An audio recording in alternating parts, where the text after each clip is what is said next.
There was once a young man who loved and devoted himself wholly to God. Every time he faced trouble, God came swiftly to his rescue. The way this man communicated with God was strange to many.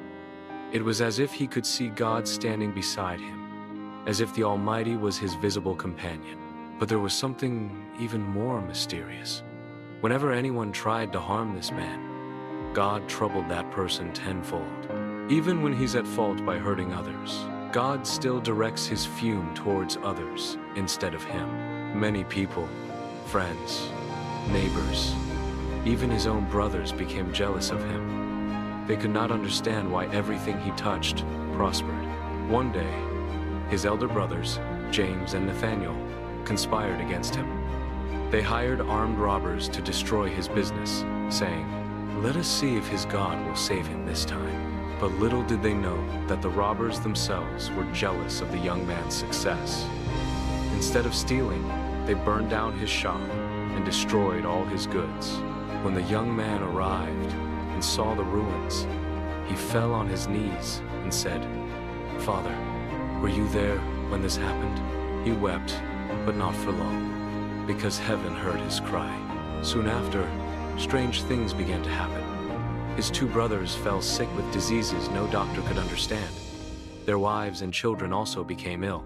As for the robbers, before they could even begin their next operation, they were arrested and severely punished by the law.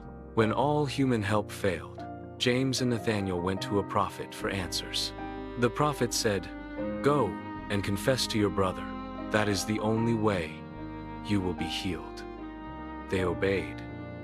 They came, knelt before their brother, and confessed everything. To their surprise, the young man forgave them and prayed, "Father, forgive them as you have forgiven me."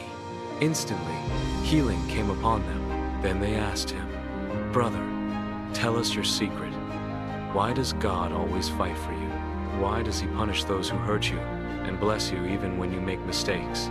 The young man smiled and replied, "It's simple. I feed God." They were confused. Feed God?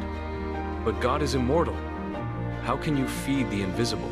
He said, "There is one food God eats songs of praise. When others sleep, I rise at midnight, 00 a.m., to give him his meal. That is when my Father hungers for worship, when the world is quiet and heaven listens. If you can feed God with praise, you will never lack his presence." Then he looked at them and said, "Ask yourself this question. Are you a friend of God? When was the last time you fed him?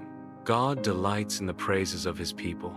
When you make him your closest friend and feed him with worship, he will fight your battles and fill your life with peace and favor."